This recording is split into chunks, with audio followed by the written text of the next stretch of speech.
Saludos en casa, bienvenidos a una nueva emisión del Mundo en Contexto. Soy Carlos Arellán Solórzano, complacido como siempre de que nos acompañe en esta revisión y análisis de temas de interés en el ámbito internacional. Y empezamos. El conflicto en Asia Occidental ya supera las 3 semanas y parece que por lo pronto no hay perspectiva de que termine. Un panorama que aumenta la preocupación sobre las inmediatas repercusiones en la economía global, ya que con menos petróleo y precios más altos por la energía, los efectos sobre el resto de las economías será significativa. La guerra en Asia Occidental tiene implicaciones que superan el ámbito regional. Expertos señalan que a medida que el conflicto escale y se prolongue, la economía mundial sufre las consecuencias. Ya estamos viendo grandes repercusiones en la economía global, porque se están cancelando vuelos. En el sudeste asiático se quedaron sin combustible, así que piden a la gente quedarse en casa. Los expertos pronostican una escasez de alimento, lo que significa que las naciones se verán obligadas a racionar la comida. De acuerdo al historiador chino-canadiense Jiang Shueqin, el conflicto en Asia Occidental apunta a ser una guerra larga y de desgaste que configura un marco de nuevas condiciones signadas por el fin de la energía barata. Todas las naciones del mundo deberán adaptarse a una energía mucho más cara y escasa. Primero veremos una desindustrialización masiva, lo que significa que en la actualidad demasiada gente vive en las ciudades y eso lo puedes hacer mientras puedas importar energía y comida barata. Pero cuando la comida y la energía barata se hayan agotado, entonces necesitarás gente trabajando en los campos para poder producir alimentos para tu economía. En Estados Unidos, voces críticas advierten que el gobierno debe buscar el modo de terminar la guerra contra Irán. El conflicto afecta a las exportaciones petroleras en la zona del Golfo, encarece la energía y de forma expansiva esto aumenta los precios de los alimentos y servicios. Con los días se vuelve obvio para todos, porque esto no nos conviene. Y si no me creen, entonces revisen los precios de la comida, del combustible y de absolutamente todo lo que compran, porque cada cosa que compran depende directamente del precio de la energía y de la producción de fertilizantes. Ambos elementos se ven afectados de forma casi inmediata por el cierre del estrecho de Hormuz. El precio de los combustibles es el indicador más dinámico que revela la gravedad de una crisis a la que todavía no se aprecia un fin cercano. Mi gasolina pasó de $3,11 hace 2 lunes a $3,79 hoy y apuesto a que llegará a $3,85 antes de que acabe el día.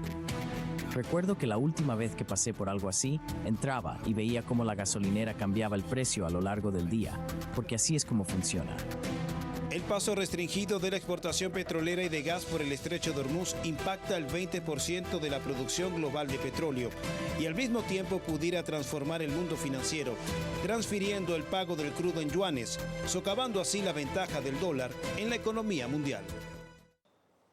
Estados Unidos e Irán no están conversando, así lo han asegurado las autoridades en Teherán, luego que el presidente estadounidense declarara que ordenó suspender durante 5 días los ataques contra la infraestructura energética del país persa, esto como resultado de un diálogo con la parte iraní.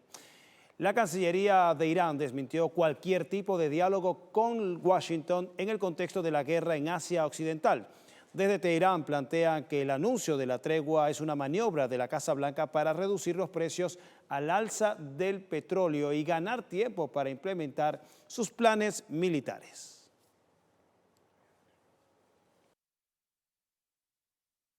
Estados Unidos declaró que ordenaba la suspensión de ataques contra la infraestructura energética de Irán durante 5 días. El precio del petróleo se desplomó un 14%, como bien advirtieron desde Irán.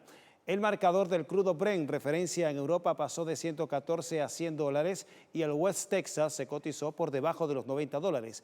Sin embargo, una vez Irán negara el diálogo con Washington, el petróleo experimentó una leve alza en el precio, esto en la jornada del martes. Y el presidente de los Estados Unidos aseguró que las supuestas conversaciones con las autoridades iraníes han sido muy positivas y productivas para avanzar hacia una resolución completa y total del conflicto.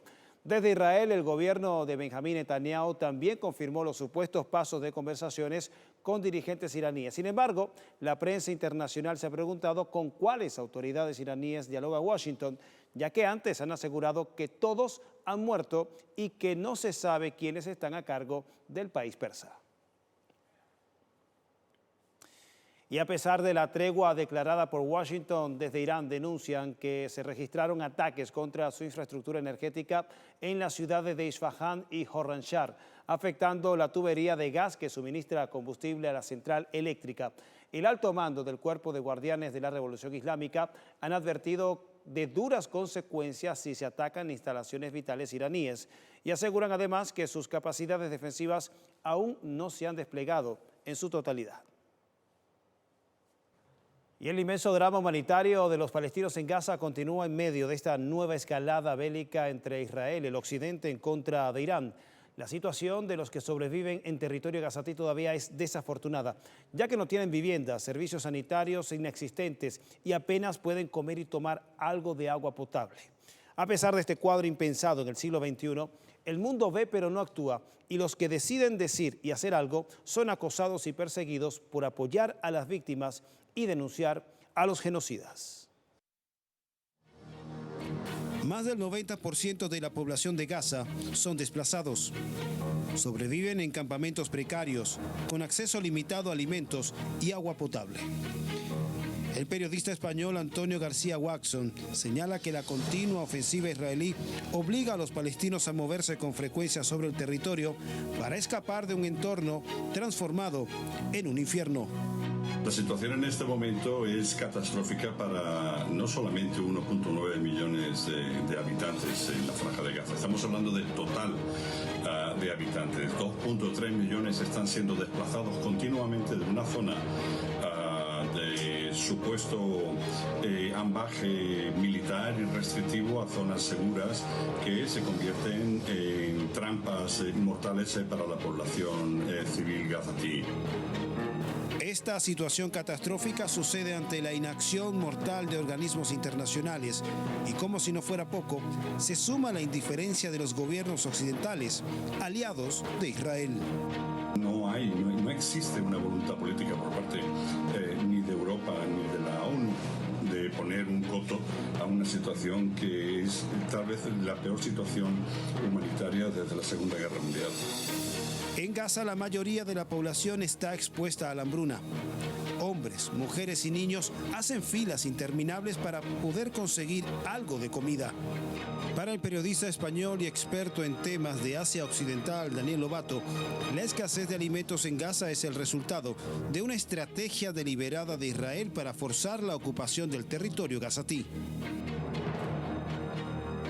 Entiendo de que el régimen fundado por los colonos llegados a Palestina hace unas 8 décadas, llamado Israel, uno de sus objetivos es eliminar la presencia de los nativos, eliminarlos, exterminarlos, expulsarlos. Un poco exactamente en el modelo de Norteamérica, Estados Unidos, Canadá, Australia, reducirlos a la mínima expresión a los nativos para apoderarse de toda la tierra, pues por supuesto privarles de los alimentos es una estrategia fundamental. Para Israel, todo este sufrimiento propinado al pueblo palestino es la consecuencia de una supuesta acción en legítima defensa. Sin embargo, para Daniel Lobato, detrás de esta justificación hay un anacronismo colonial. Buscan asentar esa colonia en Palestina, buscan crear un estado como Australia en Oriente Medio que les dé todo el poder de las rutas de paso del gas, del petróleo, del canal de Suez y asentarlo definitivamente. Todo este sufrimiento es envuelto en el relato sionista como la acción legítima de un pueblo supuestamente elegido por Dios para ocupar el territorio palestino. Asimismo, la perversidad israelí glorifica la muerte y asedio a los gazatíes como parte de una lucha universal entre el bien y el mal y pervierten la denuncia contra su crueldad como antisemitismo. Desde octubre de 2023 hasta marzo de este año, más de 72.000 víctimas civiles asesinados en la Franja de Gaza. Corresponde hacer nuestra primera pausa en esta emisión del Mundo en Contexto. Comparto mis puntos de contacto en las redes sociales, en particular en TikTok. Me puedes conseguir en esta plataforma como @soyarellán, Arellán con doble L. Como todos los martes tenemos visión centroamericana y caribeña en nuestro programa con nuestro compañero William Quintana, quien nos va a estar desarrollando sobre iniciativas legislativas en El Salvador y en Panamá, que están derivando en un debate interno bastante interesante. ¿De qué van estas propuestas? ¿Por qué hay críticas al respecto? Al regreso con William Quintana, Visión Centroamericana y Caribeña, acá en El Mundo en Contexto.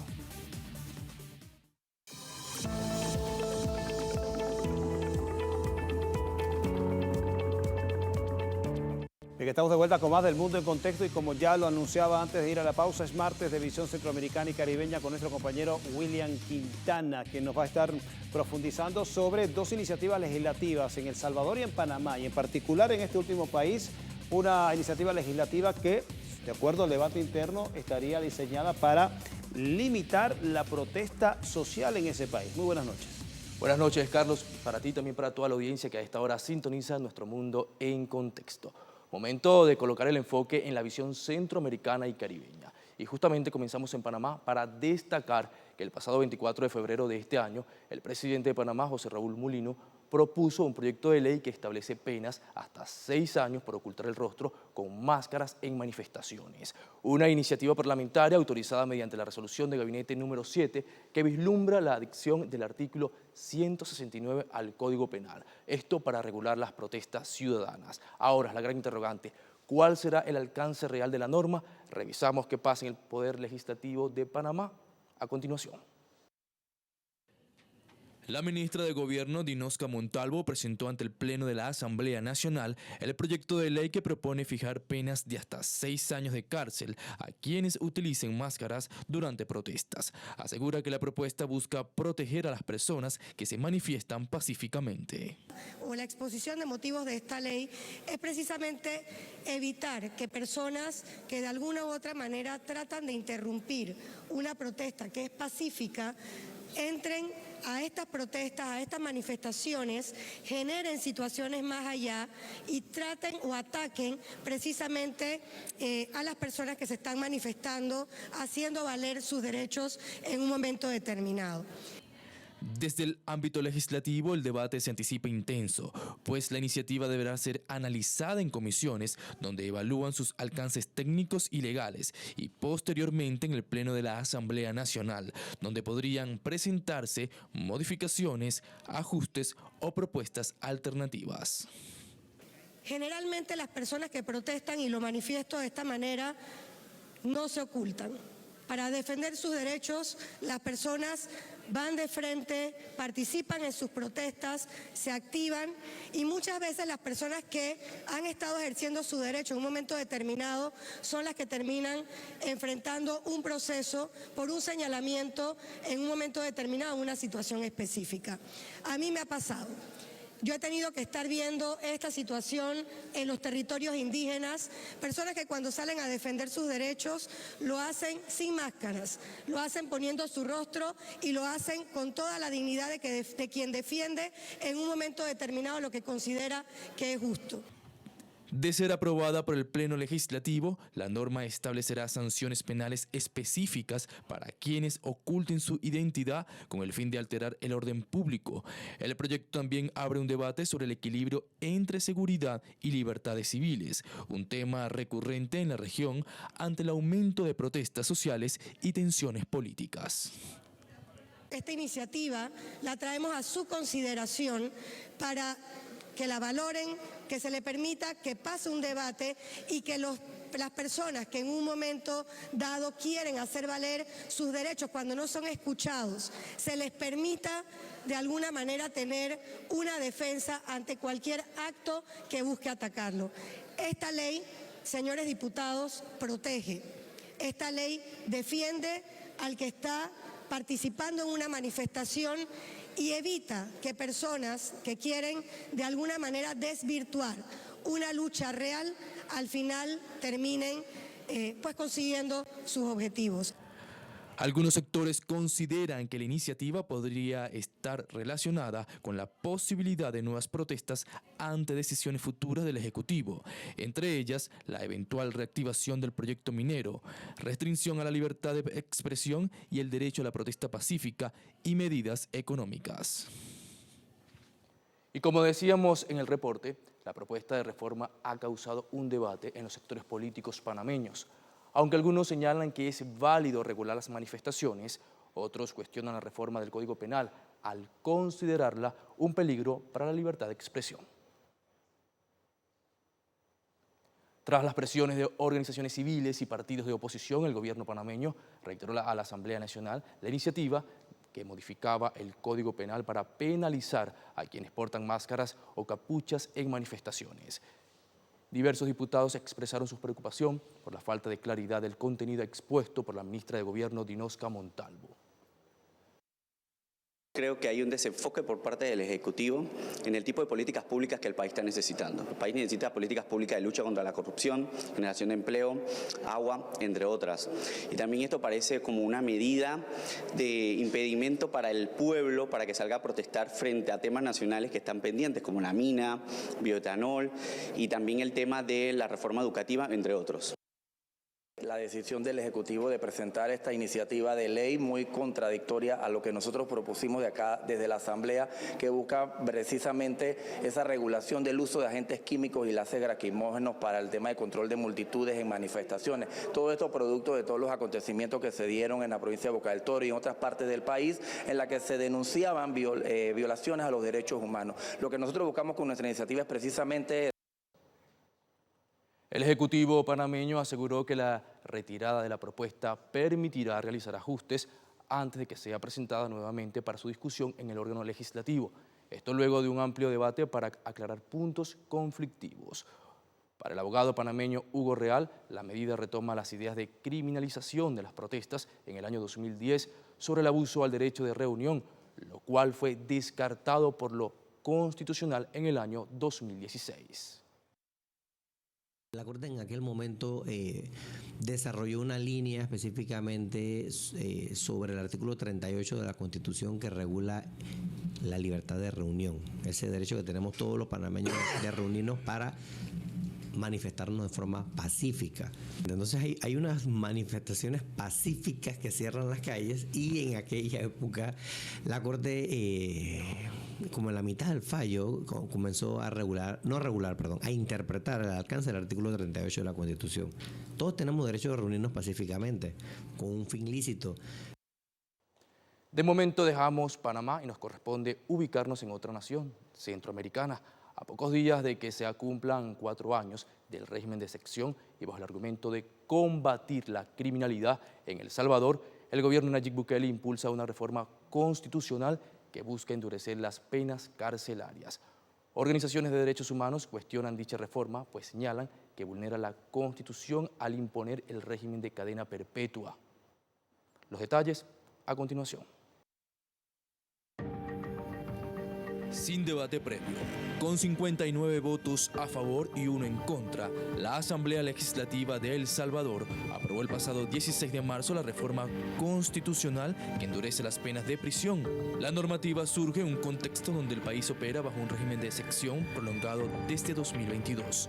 La medida que busca instaurar la cadena perpetua en el ámbito de la conocida guerra contra las pandillas, que ha encarcelado a más de 85.000 personas acusados de ser integrantes o cómplices de organizaciones criminales, muchos de ellos presos sin orden judicial. Yo creo importante aquí hablar en el contexto en el que se da esta reforma. Se da un contexto de serio debilitamiento institucional, de falta de separación de poderes, se da un contexto de detenciones masivas y principalmente, en esto quiero hacer énfasis, de falta de garantías judiciales. Tras la modificación del artículo 27 de la Constitución salvadoreña, que prohibía las penas perpetuas y que hasta ahora eran condenadas de máximo 60 años con mecanismo de reducción de sentencia, la reforma ahora permite la prisión por vida a personas que sean condenadas por homicidio, violación y terrorismo, por lo que expertos han cuestionado la normativa. Es como todo un instrumento que está muy bien ligado con los gobiernos de ultraderecha y autoritarios neofascistas. Entonces, digamos de que esta es como una estrategia muy sistemática de la necropolítica, del necropoder, en términos de ir, digamos, posible, acabando con las vidas, ¿no? Ahora sí que de cárcel en cárcel, de detención en detención, pues bajo esta criminalización que se tiene, ¿no? Organizaciones de derechos humanos salvadoreñas alertan sobre el riesgo del autoritarismo por la poca claridad de lo que se plantea como terrorismo, que llevaría a discreción de los jueces imponer cadena perpetua a dirigentes opositores a Bukele. Asimismo, la agrupación humanitaria Socorro Jurídico aseguró que más de 500 presos han muerto bajo el gobierno de Bukele, al tiempo que se registran 540 casos de desaparición forzada. Términos del uso político en relación a esta nueva ley, que es lo preocupante, cuestión de, por ejemplo, pena de muerte y además en relación a lo del terrorismo. Entonces ahí está como el quid del uso político que va a haber en términos de seguir persiguiendo a los disidentes. Hay que recordar que ya hay presos políticos. Bajo este contexto, un grupo de juristas internacionales han denunciado ante la Comisión Interamericana de Derechos Humanos los crímenes de lesa humanidad accionados bajo el gobierno de Nayib Bukele, que contemplan torturas, asesinatos, desapariciones forzadas, violación sexual, persecución, entre otros actos inhumanos.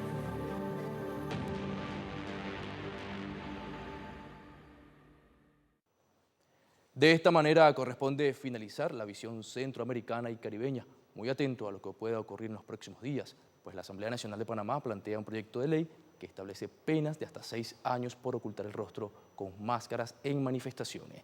Esta iniciativa está siendo analizada en comisiones donde se evalúan sus alcances técnicos y legales. Mientras eso ocurre en esta nación, por otra parte, en El Salvador, el gobierno de Nayib Bukele impulsa una reforma constitucional que busca endurecer las penas carcelarias.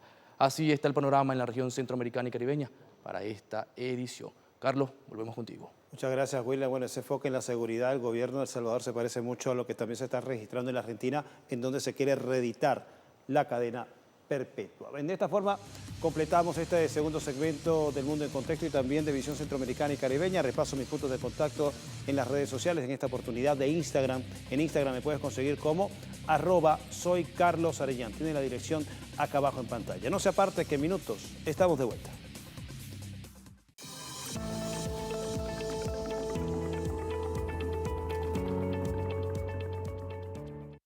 Bien, estamos de vuelta con más del Mundo en Contexto. En un encuentro con inversionistas nacionales y extranjeros en el Palacio de Miraflores, la presidenta encargada de la República, Delcy Rodríguez Gómez, ratificó su llamado a la administración estadounidense para el cese definitivo de las medidas coercitivas contra Venezuela. Y lo hemos pedido al presidente Trump para los inversionistas, no solamente para Venezuela, que lo necesita, que no hayan sanciones contra Venezuela ni contra su economía, sino también para los inversionistas. Una licencia no da ni brinda la certidumbre necesaria para una inversión a largo tiempo.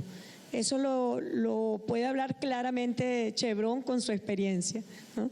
Que un momento tenía licencia, después no tenía licencia, y definitivamente debemos entre ambos gobiernos crear las verdaderas condiciones para que las inversiones en el país puedan desarrollarse a corto, a mediano y a largo tiempo también. Bien, y con miras a fortalecer los espacios multilaterales de nuestra región, Colombia se convirtió en el epicentro de la diplomacia regional, esto durante la 10ª cumbre de la Comunidad de Estados Latinoamericanos y Caribeños, CELAC. Este evento coincidió con el foro de alto nivel CELAC Unión Africana, un espacio de diálogo político y cooperación en la agenda global Sur-Sur, y esto en tiempos de difíciles desafíos para la integración latino-caribeña. 10 cumbres de la CELAC y el proceso de integración regional parece entrar en una etapa decisiva. El presidente de Colombia, Gustavo Petro, encabezó la 10ª cita de la Comunidad de Estados Latinoamericanos y Caribeños, en donde alertó sobre el debilitamiento del sistema multilateral y la necesidad de fortalecer espacios como Naciones Unidas para enfrentar problemas comunes. Un mundo sin Naciones Unidas, sin la posibilidad multilateral de discutir problemas comunes, cuando los problemas comunes se acrecentan de tal manera que ya ponen en peligro la vida misma de la existencia humana, como la crisis climática, por ejemplo, que ya Colombia hoy en estos días sufre de manera incremente en el norte del país, pues es un contrasentido. Entre más graves los problemas que aquejan a la humanidad, menos instrumentos de una acción común. Y por ese camino no iríamos sino a la barbarie. Durante la participación del canciller de Venezuela, Iván Gil, en el foro de alto nivel CELAC-Unión Africana, reiteró la necesidad de fortalecer la cooperación sur-sur y convertir a estas regiones potencia en sujetos transformadores. América Latina y el Caribe y África unidas representan un poderoso marco de referencia para la transformación profunda del orden internacional. Juntos debemos dar un paso al frente para dejar de ser objeto dentro del marco de influencia y acción en las relaciones internacionales y pasar a ser sujetos transformadores de una realidad antihistórica. Por su parte, el presidente de Burundi enfatizó la importancia de fortalecer al sur global, además de recordar el impacto de la esclavitud con los pueblos africanos. Este recuerdo aún vive y nos impone un deber de verdad y de transmisión a las generaciones futuras. Así, la justicia reparadora no constituye una reivindicación del pasado ni nada simbólico, sino una exigencia moral e histórica. La cumbre adoptó la Declaración de Bogotá, en la que se expresó el apoyo al multilateralismo, un firme compromiso con la integración regional y a profundizar la cooperación sur-sur frente a los desafíos actuales. Y aquí seguimos con temas de Latinoamérica para recordar que hace 46 años fue asesinado el monseñor Óscar Arnulfo Romero. El santo de los pobres de Centroamérica consiguió levantar la voz e impulsar la defensa de los derechos humanos, esto en la lucha contra la represión fascista en El Salvador. Nacido el 15 de agosto de 1917 en Ciudad Barrios, El Salvador, Óscar Arnulfo Romero se constituye en una referencia de la espiritualidad de Latinoamérica y el Caribe. Con solo 13 años ingresó al Seminario Menor de la ciudad de San Miguel, fundado el 30 de noviembre de 1915. Y luego, en 1937, realizó sus estudios sacerdotales en el Seminario Mayor de San José de la Montaña de San Salvador. Mientras camine en el cumplimiento de mi deber, que me desplace libremente a ser un pastor de las comunidades, Dios va conmigo y si algo me sucede, pues estoy dispuesto a todo. Óscar Arnulfo Romero fue ordenado sacerdote en 1942, con 24 años de edad. A partir de ese momento, inició su peregrinar en las causas de los más pobres, así como promovió la construcción de la Catedral de San Miguel y ser un innovador al transmitir sus misas por radio, espacio donde también denunció los crímenes de la dictadura. En nombre de Dios, pues, y en nombre de este sufrido pueblo, cuyos lamentos suben hasta el cielo cada día más tumultuosos, les suplico, les ruego, les ordeno en nombre de Dios, cese la represión. El 24 de marzo de 1980, durante la celebración de una misa en la capilla del Hospital Divina Providencia de San Salvador, Monseñor Romero fue asesinado por un francotirador enviado por los represores mayor Roberto Dabuizón, creador de los Escuadrones de la Muerte y fundador del Partido Arena, y del coronel Arturo Armando Molina. A pesar que sectores conservadores de la Iglesia salvadoreña en el Vaticano bloquearon a lo largo de los años el proceso de beatificación de Óscar Arnulfo Romero, el Papa Francisco lo materializó en mayo de 2015 al declarar al Monseñor Romero como mártir asesinado en odio a la fe. Pastor bueno, lleno de amor de Dios, cercano a sus hermanos, que viviendo el dinamismo de las bienaventuranzas llegó hasta la entrega de su vida de manera violenta, mientras celebraba la Eucaristía.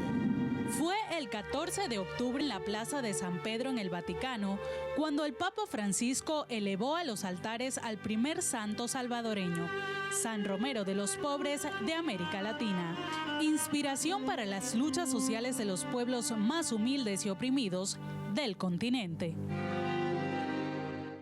Y con tributo a Santo Romero Óscar Arnulfo Romero, corresponde hacer una nueva pausa en esta emisión del Mundo en Contexto. Otro de mis puntos de contacto en las redes sociales, en Telegram me puedes conseguir como Soy Carlos Arellán, Arellán con doble L. Puede buscarme y empezar a seguir a través de esta plataforma. No se aparte, que en minutos estamos de vuelta.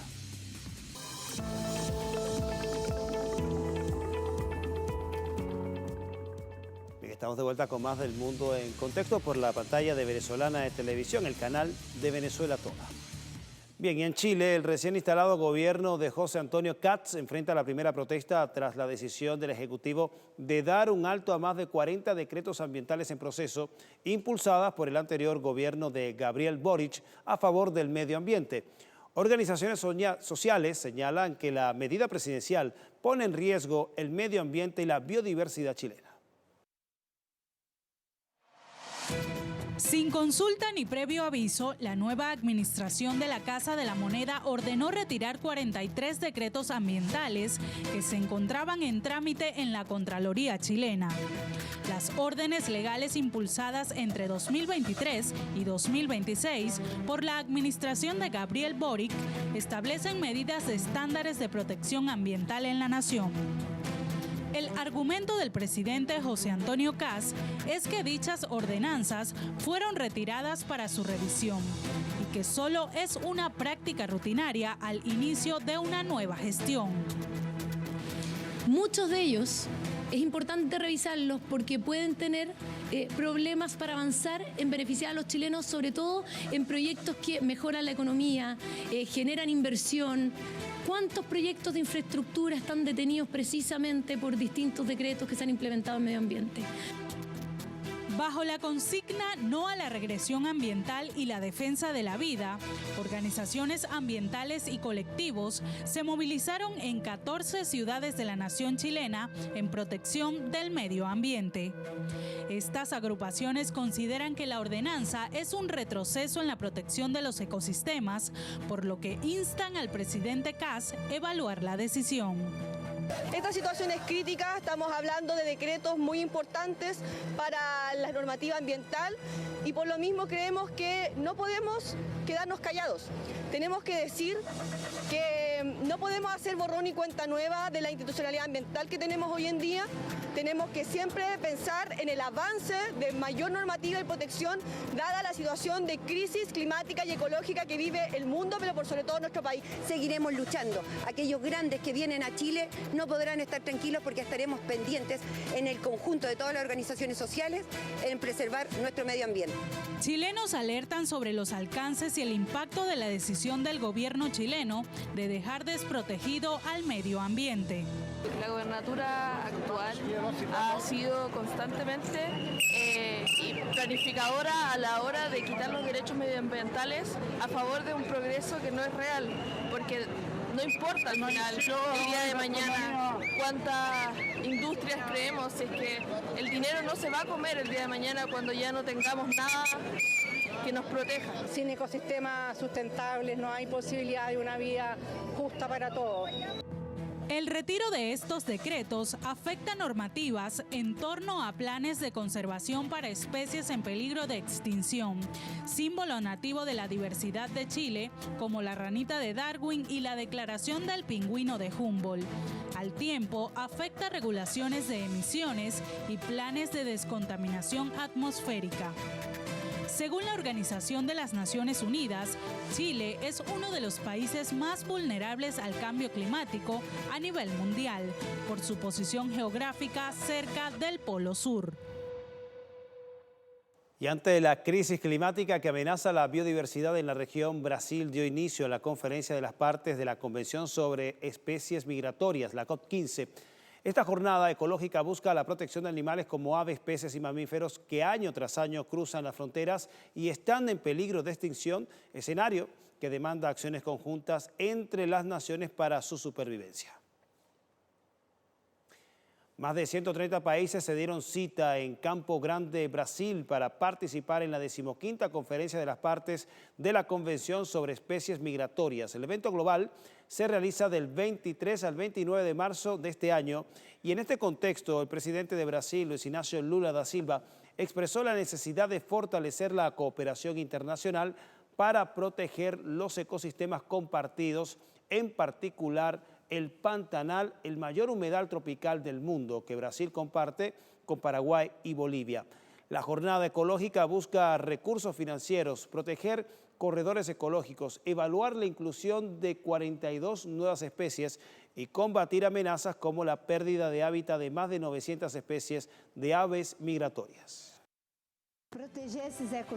Proteger esos ecosistemas es fundamental para el equilibrio ambiental global. La COP15 será una oportunidad para fortalecer la cooperación internacional, promover y avanzar en la protección de los hábitats críticos y de esas especies. Entre los puntos claves en la mesa de discusión de la COP15 están la protección de rutas migratorias transfronterizas en amenaza como el Pantanal. Asimismo, la cumbre busca fortalecer el plan estratégico de Samarcanda 2024-2032 y proteger especies claves como el yaguareté. Son especies que migran entre países. Son especies que migran entre países, entre regiones, a veces millares de kilómetros de distancia, que necesitan encontrar recursos, apoyo necesario para mantenerse, para reproducirse en el caso de aves, sea para obtener alimento o descanso. Son especies que circulan entre países. Por tanto, el Convenio de Especies Migratorias es la más alta expresión de conciencia ecológica de la humanidad. Es un pacto ético entre naciones. Nuestros bagres no están consiguiendo subir para hacer su migración. Llegan hasta las centrales hidroeléctricas y allí se interrumpe su paso. Bien, más este tema, la crisis climática se intensifica. Países de la región están preparados para enfrentar el fenómeno del Niño, esto con periodos intensos de calor en el 2026 y 2027. Conozcamos cómo este escenario tendrá impacto en el sector agrícola de Sudamérica. Científicos alertan sobre el desarrollo del fenómeno El Niño, que estará presente mucho antes de lo que se esperaba. De acuerdo a un informe de la Administración Oceánica y Atmosférica de Estados Unidos, el fenómeno podría elevar la temperatura en aguas del Pacífico con altas probabilidades de intensificarse en un 62% entre junio y agosto, incluso extendiéndose hasta el 2027. Esto de aquí es la superficie del océano. Mira todo el calor que se acumula y se acumula. Es solo cuestión de tiempo que todo el calor vuelva a la superficie y entonces tengamos al Niño abriéndose paso.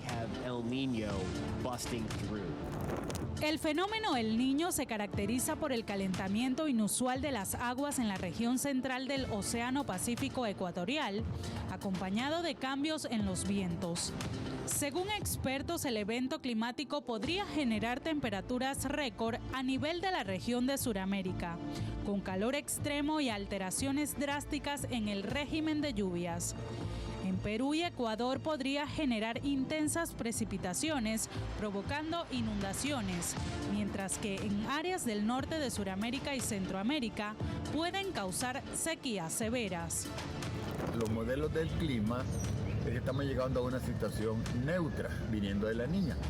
Y el Niño va a comenzar a fortalecerse en la segunda mitad del año y sobre todo a agarrar bastante fuerza en el próximo año. Ahora, ¿qué significa esto? Lo primero es que vamos a tener temperaturas más altas a nivel planetario. El fenómeno El Niño altera a los patrones climáticos, afectando cultivos básicos en regiones del altiplano, escenario que pone en riesgo la seguridad alimentaria. Y en la región nuestra, el área centroamericana, se van a reducir las lluvias, ¿verdad? Esto significa episodios de sequías. impactos que podrían ser considerables en los granos básicos, como el maíz y frijol, ¿verdad? Para eso hay que irse preparando.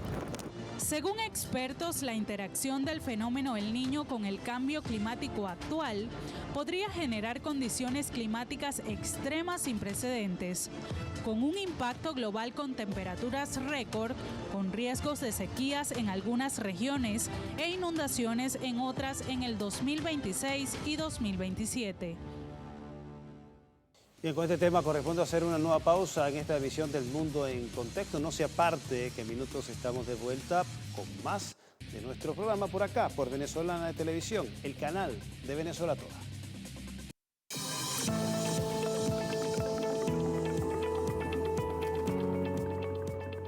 Bien, entramos final de esta emisión del Mundo en Contexto y como siempre en esta parte repasamos sobre la vida, obra y trayectoria de figuras estelares del entretenimiento. Latinoamérica la tiene como en su memoria como la bruja del 71, pero muchos desconocen que fue una valiente guerrillera contra el fascismo, esto durante la Guerra Civil Española. Hablamos de Angelines Fernández, una extraordinaria actriz del teatro, televisión y el cine mexicano, a la que recordamos al cumplirse 32 años de su fallecimiento. Tu deseo. Oh, me siento muy mal. Se interrumpe su aliento. En su pecho la sangre se congela.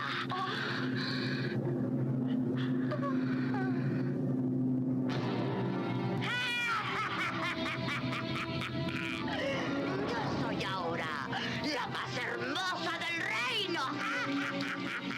Otra gloriosa mañana. Me enferma. Bruja muy angelical que perteneció al elenco del programa mexicano Chespirito. La actriz hispana-mexicana Angelines Fernández consagró su exitosa carrera gracias a los personajes. En 1922, la juventud de Angelines Fernández transitó entre su talento actoral y el combate contra el fascismo. Fue una guerrillera del Frente Republicano durante la Guerra Civil entre 1936 y 1939. Junto a sus compañeras realizó obras de teatro para entretener a las milicias. Con la caída de la Segunda República y el inicio de la dictadura de Francisco Franco en 1939, Angelines Fernández comenzó a desarrollar su carrera artística. Ante la persecución del fascismo, ella decide salir de España en 1947. Formando parte de la compañía de teatro de Mariquita Guerrero, decide solicitar en Cuba la nacionalidad mexicana. Tendrá. Lo llamé ahora que empezó la crisis de asfixia. También pedí una conferencia con Puebla con don Enrique. Él no sabe que la niña está tan grave. Con permiso. En el país norteamericano, su talento y belleza física comienzan a ser apreciados. En el cine mexicano realiza varias decenas de películas junto a grandes actores como Arturo de Córdoba y el gran Mario Moreno Cantinflas. Su amistad con Ramón Valdés le supuso su entrada al elenco de Chespirito.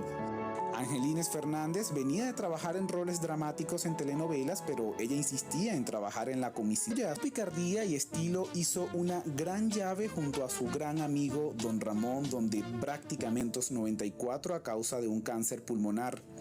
Sus restos reposan a pocos metros de la tumba de su gran amigo Ramón Valdés, una alianza de amor en la pantalla que traspasó la eternidad. Y de la televisión pasamos al ámbito de la música porque hace 20 años nos dejó la voz de la cantante española Rocío Dúrcal, pero su legado sigue vigente en toda América. Rocío Dúrcal logró con su impecable voz conquistar a varias generaciones con baladas y rancheras, obras que se han constituido en un amor eterno con su público.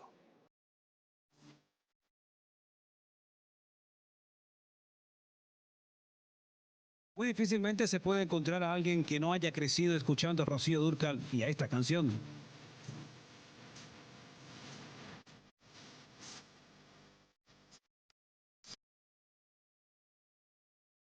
La cantante española grabó más de 30 trabajos discográficos y edificó su consagración musical en Latinoamérica.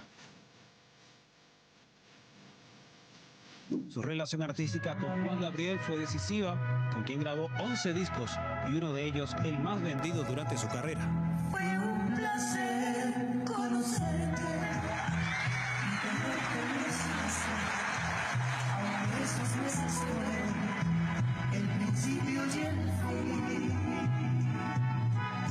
esta combinación estelar se hicieron éxitos épicos como Amor Eterno, la canción más importante en la trayectoria de Rocío Dúrcal. Como quisiera que tú vivieras. Este camino amplio por la música ranchera la convirtió en la reina de este género, desde donde dejó para siempre una verdad hecha canción.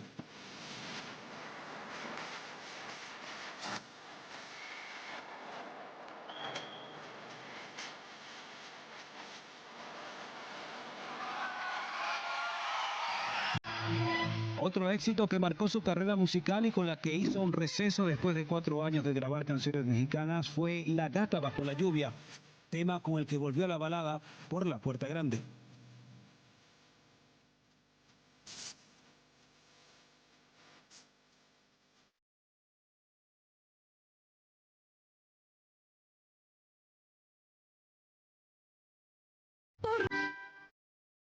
La lista de éxitos de Rocío Dúrcal es interminable. Como interminable también es la cadena de emociones que desata cada vez que su música suena, porque ya sus canciones son parte de nuestras vidas.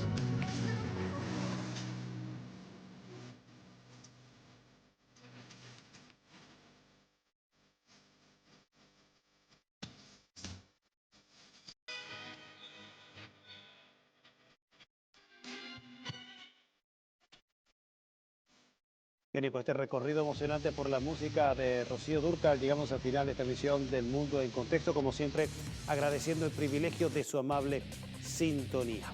Cerramos con música del legendario director venezolano, el maestro José Antonio Abreu, creador del Sistema de Orquestas Juveniles e Infantiles de Venezuela, al cumplirse 8 años de su fallecimiento. Continúen con la programación que les ofrece Venezolana de Televisión, el canal de Venezuela 2.